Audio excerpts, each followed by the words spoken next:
নমস্কার, টিনা ক্রিয়েশনে স্বাগত। সবাইকে জানাই শুভ সকাল। আজকে হচ্ছে 6ই নভেম্বর আর বারটা হচ্ছে বৃহস্পতিবার।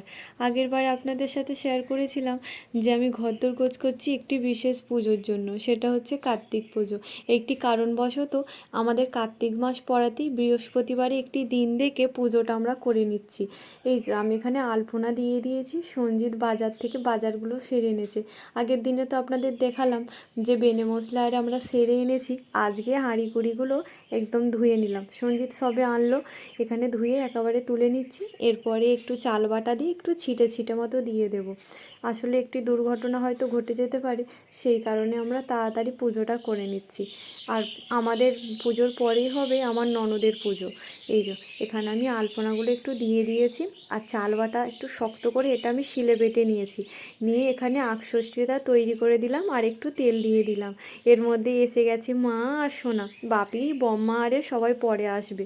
এই যে 1 বছর থাকাতে ঠাকুরের গয়নাটা আর একটু চুলটা নষ্ট হয়ে গেছে, ওই কাঠবেড়ালিতে নিয়ে চলে গেছে, আপনাদের সাথে একবার শেয়ার করেছিলাম। ও পাকানো চুলগুলো একটু খুলে নিচ্ছে। এই দেখুন, এবারে সুন্দর করে চুলটা লাগিয়ে দিলে দেখবেন কি সুন্দর লাগবে ঠাকুরটাকে। এই যে আমার ছেলেকে দেখছেন কি সুন্দর লাগছে, আবার মোটুক পরাটে ঠিক যেন এক রাজপুত্র। এসা পিসি সন্ধেবেলায় এসে এই যে ভাই পিছনের ব্যাকগ্রাউন্ডগুলো নিয়ে এসেছে, এসে বলছে আমি এগুলো লাগাবো, এগুলো ভালো লাগছে না। আমি বলি তুমি নিজের মতো করে সাজিয়ে দাও। কাছের মানুষগুলো এসে দেখলেন একদম আমার এই নিজের মতো গোছানো জিনিসটাকে ওরা আরও সুন্দর করে গুছিয়ে তুললো। ঠাকুরমশাই এসে গেছে, বোন আর ভাই ওখানে ওই আম্রপল্লবগুলো সাজাচ্ছে, ঠাকুরমশাই এসে নিজের কাজ শুরু করে দিয়েছে। আর এই গাঁদা গাছগুলো এনে ভাই এখানে একটি থিম করেছে আমার ছাদ থেকে। এই দেখুন, এই পিতলের এই ঠাকুরের জিনিসটা এই ঠাম্মাটা দিয়েছে, এটা আমাদের মেজ ঠাম্মার ওই যে বান্ধবী। আমি এখানে রেডি হয়ে গেছি, এই শাড়িটা পুজোর জন্য মা দিয়েছে।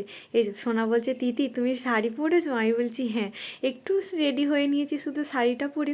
দাদা বৌদি ভাই এসে গেছে, ওদের একটু জল মিষ্টি দিয়েছি, ভাই দাঁড়িয়ে আছে। আর ওই দেখুন ওরা কি করছে জানেন, ওই যে ওদের ভাইপো নাকি খেলছে ফ্রি ফায়ার, বড় হয়ে ওদের সঙ্গে নাকি ফ্রি ফায়ার খেলবে, তাই সেটা ওরা ভিডিও করছে।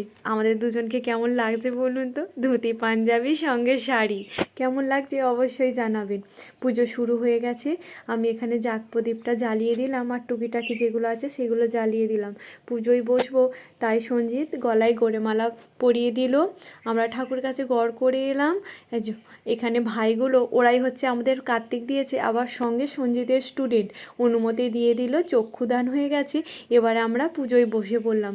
ভাই আর বোন ওরা সারা রাত জেগেছিল আমাদের সঙ্গে। ঠাকুরমশাই আরতি শুরু করে দিয়েছে আর আমাদের এক প্রহরের পুজো প্রায় শেষ। দ্বিপ্রহরের পুজো শেষ হয়ে গেছে, তারপরে এসেছে কাকারা। ফুলের মালা, লজেন্স, চিপস অনেক কিছুর মালা এনেছে। এই যে আমি মালাটা পরিয়ে দিলাম, প্রথমে ফুলের মালাটা পরিয়ে দিয়েছি, তারপরে লজেন্স আর চিপসের মালাটা পরিয়ে দিয়েছি। নানা করে প্রায় 6টা থেকে 7টা মালা পড়েছিল আমার কার্তিক ঠাকুরটা, ভারী সুন্দর লাগছে। ঠাকুরমশাই এখানে পুজো শুরু করেছে, 3 প্রহরের পুজো, তারপরে হবে যজ্ঞী।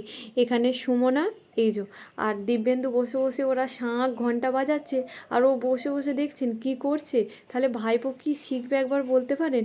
ওই যে দুজনে মিলে খুনসুটি করছে। এখানে ঠাকুরমশাই আয়না দর্পণে দিচ্ছেন। এখানে আমাদের যজ্ঞ শুরু হয়ে গেছে, প্রায় আমাদের 3 প্রহরের পুজো শেষ হয়ে গেছে। আর সকালবেলা ভাই আর আমার ননদ চলে গেল বাড়ি। তবে চলুন আজ আসি, দেখা হবে কাল।